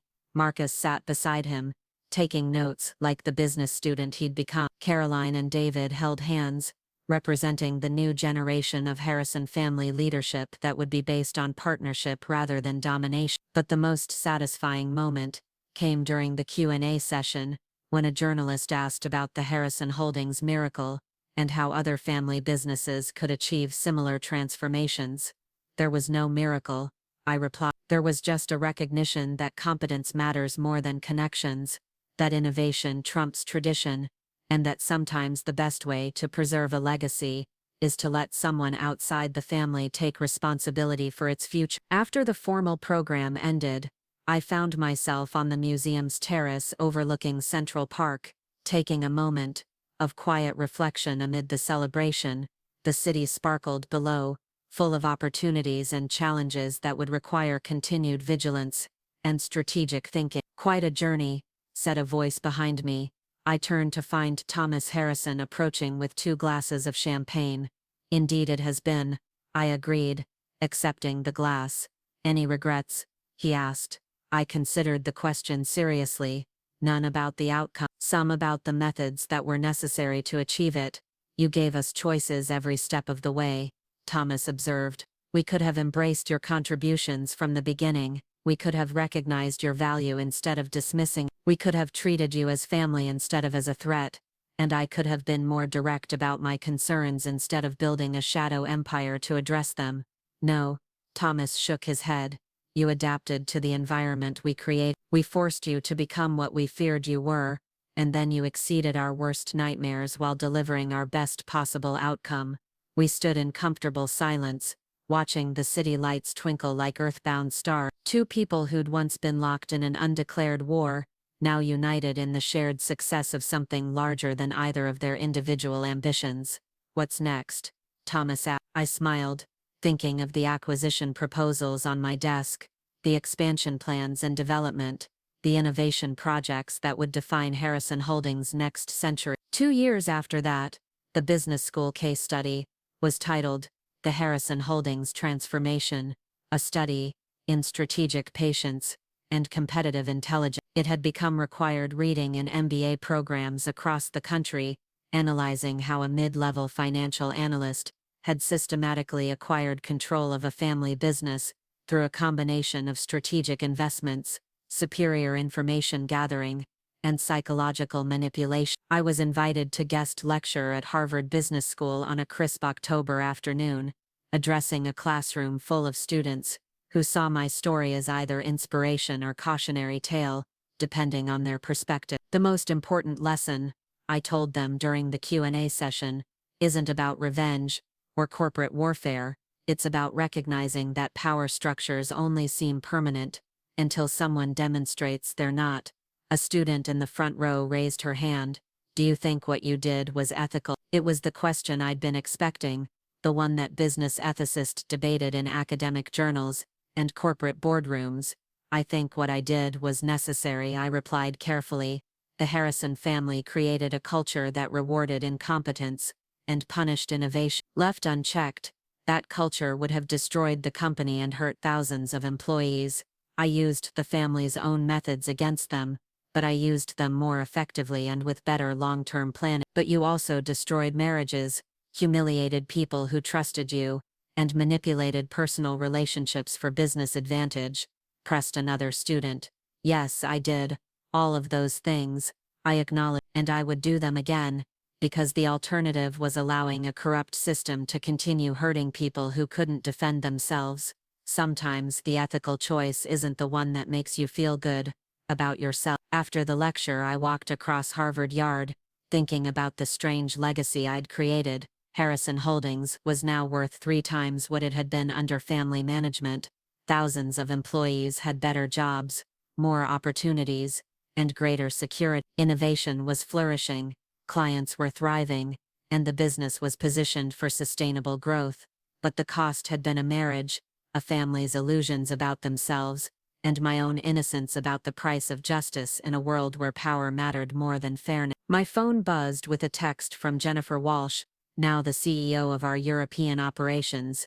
Acquisition completed. Welcome to Harrison Holdings Berlin. I smiled, reading the message while standing in the shadow of buildings, where generations of business leaders had learned the theories I'd been forced to practice in real time. Tomorrow would bring new challenges, new opportunities, and new decisions about how to use the power I'd spent 5 years acquiring. But tonight, I was content to walk through the autumn evening air, remembering the woman who'd once sat silently at family dinners while her husband's relatives mocked her background and dismissed her dream. That woman was gone, replaced by someone who understood that the best revenge isn't about destroying your enemies, it's about building something so much better than what they created, that they have no choice but to acknowledge your superiority. The Harrison family had stopped laughing long ago. Now they worked for me, and after everything we'd all been through, that seemed like justice enough. The end. Up next, you've got 2 more standout stories right on your screen. If this one hit the mark, you won't want to pass these up. Just click and check them out. And don't forget to like, subscribe, and turn on the notification bell so you don't miss any upload from us.